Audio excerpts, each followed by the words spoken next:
Good evening, gentlemen. Guys, How's everyone doing? I'm doing great, awesome. but I'm not leading this, even though I'm in that Oh, corner. should we fix that? I'll fix it. There you Yeah. go. That's better. Now I'm There we go. comfortable. Okay, you feel better, Steve? Oh, Yeah. does. All right. So we've been talking a lot of red pill lately. We've been, we've been kind of ignoring the rest of the world, and that's not a bad thing. But it's been a while since we've taken a look outside the U.S. borders, and so we thought that might be a good idea. And some things have happened in the past couple weeks. So the the kind of the format for the show tonight is going to be we're going to start with a little bit of history, just to kind of illustrate where we're going and provide some context for some of the ideas that you're going to hear. And then we're going to take a tour of the world, but only really the Eastern Hemisphere. I don't even know if we'll look at the United States because I'm just not sure that it matters to the geography. Well, maybe Alaska, because there's a reason why the thumbnail is a risk board, and Alaska does matter to risk. So, Greenland? well, What about Greenland? Greenland, honestly, for the purposes of tonight, it really doesn't matter. Well, there's a lot of geopolitics going on. A lot of talk about wars here, wars there, wars ending, shifting alliances. Wars and rumors of wars. It's creating a lot of attention. Yeah, there's all kinds of interpretations, but in some ways, you take the superficial, whatever the propaganda or the narrative, you're being distracted. So, yes. kind of all this is a distraction. Are we going to come up with any definitive answers? Probably not. We're going to discuss a lot of circumstances and just, don't misinterpret. Don't accept the narrative that you're told. The distraction. Steve. Keep your eyes open. Situational awareness. While you're focused on this, something over there could be happening. That's my message for tonight. So, Steve, these misinterpretations, interpretations, and distractions, and oh man, it doesn't really matter all this geopolitics stuff, does it? Because just the locusts, the grasshoppers, or the Apache helicopters of Revelation are going to come in. We're all going to be raptured, anyways, right? When did you become an evangelical now?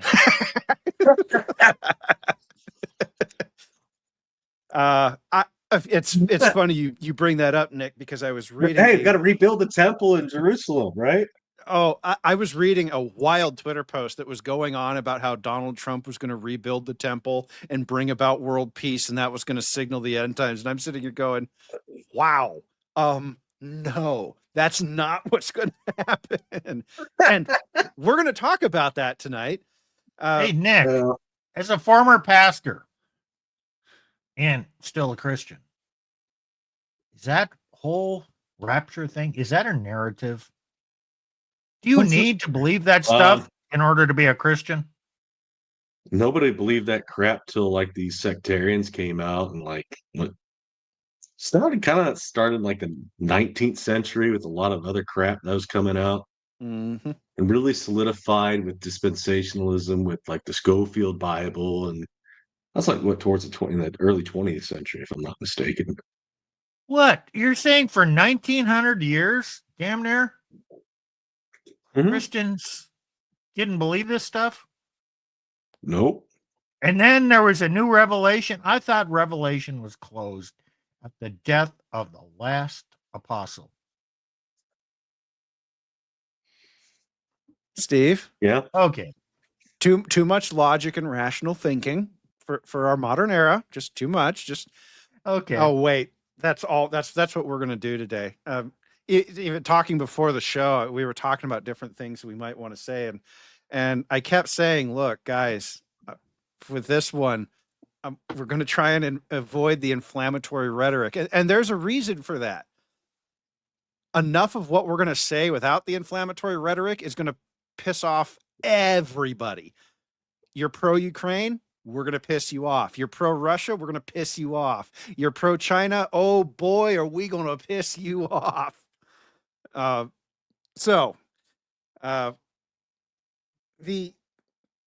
give you guys a little bit of where we're going to end tonight. And we're going to end tonight in China. So let's talk about China. I'm going to open with a quote here. Russia should introduce geopolitical disorder into internal American activity, encouraging all kinds of separatism and ethnic, social, and racial conflicts, actively supporting all dissident movements, extremist, racist, and sectarian groups, thus destabilizing internal political processes in the U.S. It should also make sense simultaneously to support isolationist tendencies in American politics. This is from a man named Alexander Dugin in a book he wrote called The Foundation of Geopolitics in 1997. And if any of that sounds familiar to what's going on today, well, let's get into some history. Because that's where we're actually going to start. I want you guys to name a war that's occurred in the 20th century. Name a war that occurred in the 20th century. Just pick one at random. World World War I. War Treaty One. Versailles. Okay. Steve, you got a selection for me? Well, we'll go with the Vietnam War. Excellent. You guys unwittingly fell into my rhetorical trap. No, not rhetorical trap. But it's interesting that you picked those two wars. So World War I was a negotiated peace. Okay. It was a capitulation. At the end, you mean? A little bit. It was a little bit of a capitulation, but it was mostly it was an imposed peace. France and Britain came in and they imposed something on Germany and its allies. But it was primarily a negotiated peace. Okay. Yeah, there was never a surrender. Exactly. There was an armistice. It was a cessation of hostilities. Nobody won. Correct. Nobody won. Yes. Exactly. Steve, you picked Vietnam. Since you picked Vietnam, would you care to tell me how Vietnam ended?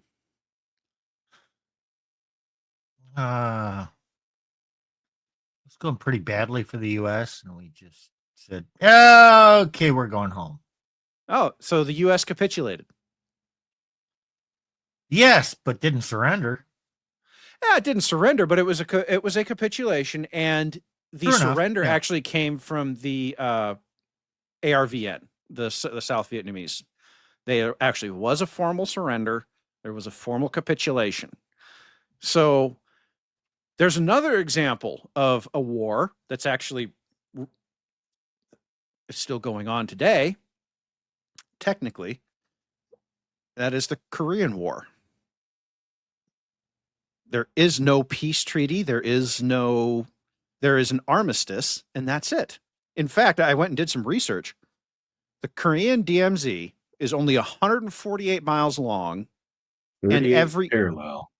Yes, it's only 148 miles long, and on average, since the signing of the armistice, not a peace treaty, just cessation of hostilities, on average, somebody dies every 2.5 years. One of the more recent ones was actually it's a little bit funny, except for the people involved in it. A couple of North Korean soldiers infiltrated a South Korean guard shack, mined the bathroom with anti-personnel mines, and when they went off and they injured 2 guys coming out of the bathroom. And this was like 2 years ago. So it was estimated that there were over 220 incidents between when McNamara left and so between the end of the Korean War and when McNamara left, there are over 220 incidents involving death up to that point, and now we have a better recollection. So lots of people die in that in Korea. Currently, it takes 24,000 U.S. soldiers in addition to Republic of Korea military, and most of that military is on the DMZ, to maintain a line of contact that's 148 miles long. Okay. How many thousand troops? 24,000. 24,000. Now that's combined arms. That's Navy and Air Force and Army, but that's what it takes. Okay. So and what Germany, right? Well, so the interesting thing about World War I, and I'm so glad you brought that up, is it proves a point that I want to make here. Wars that end in negotiated peaces do not end. They are delayed until a future date. Because what happened after to Germany after World War I? Guess who crept in the shadows? Guess who came out of the shadows? Exactly.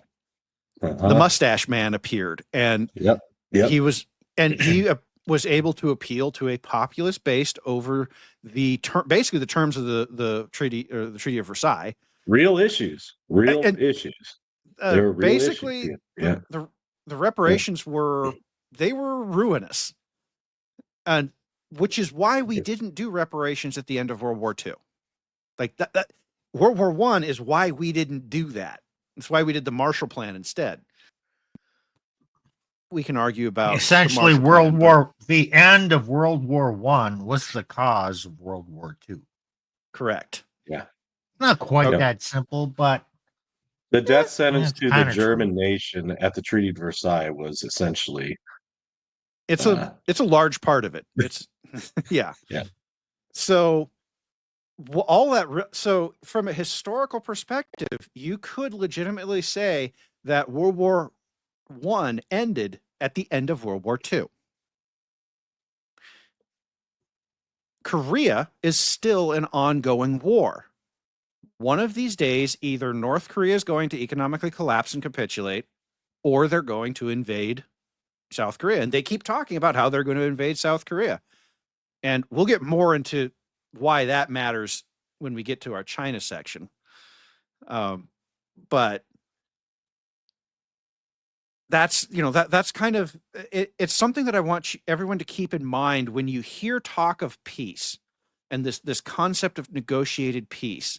Understand that there is no example that I've found in history where a negotiated peace didn't end up in a bigger war later.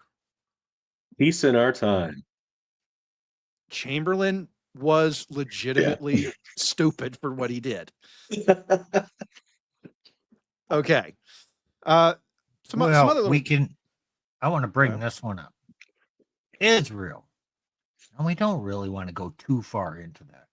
But Israel, the country, had these areas, the West Bank and the Gaza Strip. They were technically part of Israel, but that's where the Palestinians were. And there were borders, kind of a DMZ between. Yeah. And there was peace.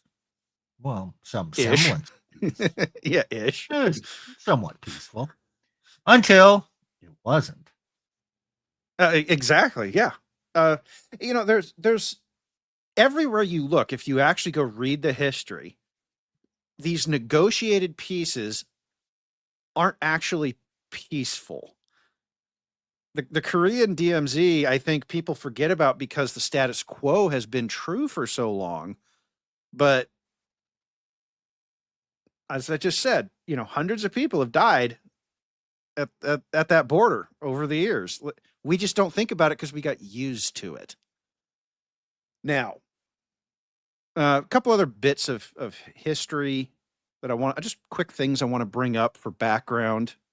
And we'll get into more of the data on this later. But so, for example, we've talked about this before. China's in the midst of a demographic collapse. That is a thing.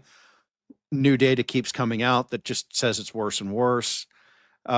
Also, China has only ever been a unified nation as it is today for 300 of its 3,000-year history. So the state that it's in now is not its normal state. Only about 10% of its lifespan, and 75 of that, about 75 years of that came under the U.S. naval order. Okay, that's just the China history that we need for today. NATO. Everyone loves to talk about NATO. You either love it or hate it, depending on where you are. So here's what Article 5 is, because that one comes up a lot, and it's going to matter to today's discussion. Article 5 does not require that member states immediately and instantly rush to the defense of the invaded state. What it actually says is we'll get together and we'll talk about how we're going to respond. Article 5 is a discussion club. What it actually mostly does, what NATO has mostly actually done in its history, is it's a standards organization like ISO or ANSI. So we can stick an AMRAAM on an American-made AMRAAM on a French Rafale, or a Eurofighter Typhoon, or we can stick American-built EW electronics warfare packages into German-built jets. They're not building jets right now, but like we can do all these things. NATO is mostly about standards. That's what it's actually done over the years. I don't think it was originally set up that way, but that's like the role it's actually filled. Now everyone's going to say, "Oh, well, that means that Russia's on the outs." No. Just as a note here, Russian planes use the NATO standard for their attachment points for their weapons, which is how Ukraine's been able to carry all of the U.S. munitions. They just put an adapter on it and push it up there, and everything else just works. So, Article 5 is not a suicide pact, and I think that's something that gets lost in the nuance. You are not required to come to the defense, although the expectation is that if it is determined that the infraction is serious enough, which is why when the people were saying, "Oh, well, I think Poland, or early on in the war, in the Russia-Ukraine war, a Russian missile went off course and landed in Poland, and all the pro-Ukraine people are like, aha, we can do Article 5 now." Well, the Article 5 powers got together and said, nope, this doesn't qualify. And that's why it never happened. What else certainly doesn't qualify? Polish sent troops into Ukraine to fight against the Russians, and Polish division was wiped out, or France, or Britain. Yep. Doesn't qualify. Sent troops in there and were wiped out. Oh, we were attacked. No. Doesn't even qualify. It wasn't on your territory. Yep. We might talk about it, but that's on you. Or if the U.S. did it, and probably they wouldn't come to our defense either. Or pretty much, yeah. To our help. It wouldn't be defense of the U.S. because it's way over there. I'm sure I think there's stories of mercenaries that were from the U.S. that have died over there. So, yeah, they were private citizens. Well, there might have been some military people in certain positions, but they're not acknowledged if they died or not. Yeah, there was practice. A couple weeks ago, Ukraine held a funeral for a guy. He was retired U.S. Army, I think, and he went and volunteered, and he got killed over there. And they held a funeral for him, and there was video of it. It floated around because at the same time the whole Trump Zelensky thing was going on. Okay, so let's talk about China. You're going to see a theme throughout the stream tonight, guys. Wait. Yes. Let's talk about China. Okay. This is Ukraine. I'm actually going to pull up another map because this map is so when the invasion happened, one of the things I realized within the first few days was that your standard news outlets had no idea what they were talking about. And so I went to a section of Twitter that had been previously reliable for me when I had to learn about these sorts of things. And that was the open source intelligence community. So this map is adjacent to the open source intelligence community, but it's actually not my favorite version of this map, but it has something that's useful for the discussion on it. And that is, it has all the suspected rare earth metals deposits in Ukraine. So if you see these blobs are different types of rare earth metals. So first off, Yeah, had some issues. There's some issues in the oil and gas industry when the war started because a lot of the steel supply came is from right down Ukraine here, for it. Yeah. right down there. Yes. Azovstal is right there. If you guys, I don't know if you guys can see my mouse now. Yeah, right I there. see it. Okay. Where's Odessa? Move your mouth. Right here. Oh, yeah. Okay. That's Yep, Odessa. that one's important. It's very important. It is Ukraine's only deep water port. And it's critically important for getting all sorts of material out, including rare earth metals. Okay, so yeah. So this light blue shaded area, this is the maximum Russian advance. So this is what Russia had at its maximum point. The red areas, these light red areas are where they currently are. The black bordered areas are the pre-invasion lines. Okay. The reason I wanted to bring this up is you keep hearing about how, I'm pretty heavily connected to the propaganda circles for this war, unfortunately. And I've seen some shit from both sides. This is not going to be a, Plutarch is pro this or pro that. The Ukrainians will tell you that Ukraine is winning. The Russians will tell you that Russia is winning. The reality is, I check this map about once a month because that's how often it changes. From my perspective, sitting in the geopolitics and grand strategy seat, these lines haven't moved significantly in 2 years. Okay. This war could be best described as a meat grinder stalemate. Nobody's winning and nobody's losing. So if but I just want to know who are the good guys, who are the bad guys, because I want to root for the good guys.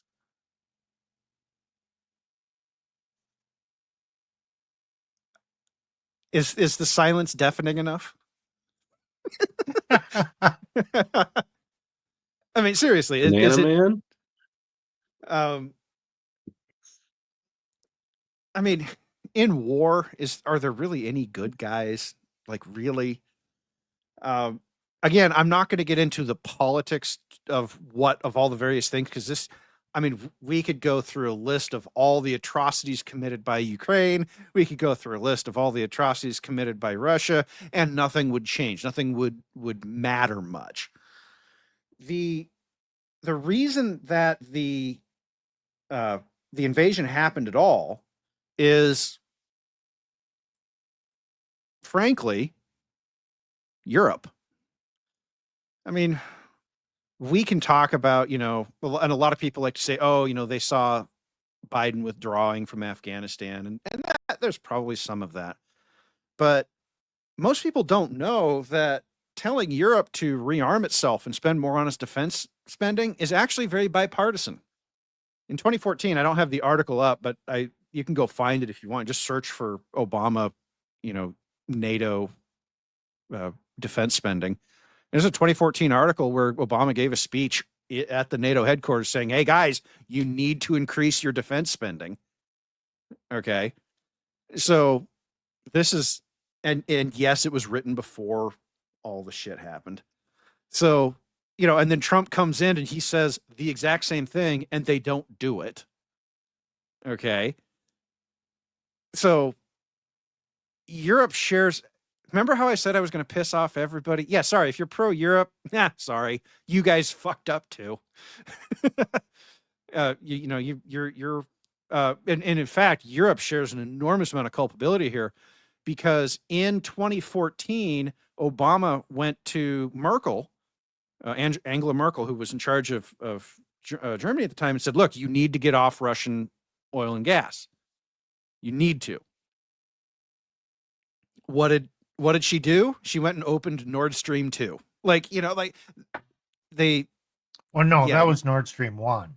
Oh yeah, you're right. Nord Stream 2 was more. Yeah, she opened Nord Stream, and so Obama just kind of throws up his hands and says, "Well, what can we do?" Okay, so my point about saying this is that when it comes to geopolitics, we in America like to make a partisan out of it. There's actually way less that's partisan than everyone thinks there is. Obama and Biden and Trump all had the same message for like 16 years. Well, just move forward to 2022. After Russia first moved in, kind of had Russia and Ukraine negotiated a settlement, but it wasn't ratified. And then what happened? Ooh, Boris Johnson, Prime Minister of Britain, comes in and tells Ukraine, no, don't go along with that. We'll support you. There was theoretically an opportunity to end the hostilities, regardless of who was right or who was wrong. Mm-hmm. There was an opportunity to end the hostilities at that point. Did you say Boris Johnson? Wouldn't that be a European prime minister? He would. Well, is Britain part of Europe? They consider themselves entity unto itself. Yeah, it's a mess, and we'll just leave it at that. It's a mess. But I think the Brits consider themselves at least marginally European. I talked to some of them. Brexit was a thing, and some of them really don't want to be part of Europe. They want to be Britain. And look, I get that. I get the nationalistic sentiment there. I don't even really have a problem with it. But from a geopolitical standpoint, Britain is not strong enough on its own. It needs a benefactor. And if the European Union wasn't going to be that benefactor, well, then their only other choice is to join NAFTA. And they're going to hate that. They're going to hate every second of it. So, frankly, if you look at British politics, it's been adrift since Brexit, because they don't want to go back to Europe, and they really don't want to swallow that bitter pill of having to go suck up to the Yanks. Oh, man. The UK is just a basket case right now. Oh, absolutely. And what else is in the news? LBMA. Oh, what's that relate to? Gold. Oh, where's the gold going? Coming into the U.S., being taken out of the London Bullion Market Association. Yeah, okay. UK is not doing that well economically. They got a trivial military. They can't. Pretty much, yeah. Don't have enough military to even man their ships. They can't launch their aircraft carrier. They don't have enough people in the military. It's not good. Yeah, it turns out that when you tell men that masculinity sucks, they don't want to join the military. Imagine that. Now, that's not just a British problem. Shocker. That's not just a British problem. All of Europe has something like that. And frankly, the United States kind of has a little bit of that too. So, we're not They immune got rid of some of it. They we got rid did of some of recently. the, Yes. oh, both of my mommies and blah, blah, blah. And I'm a big, Go strong Pete, woman. go Pete, go Pete is all I have to say on that. Um, so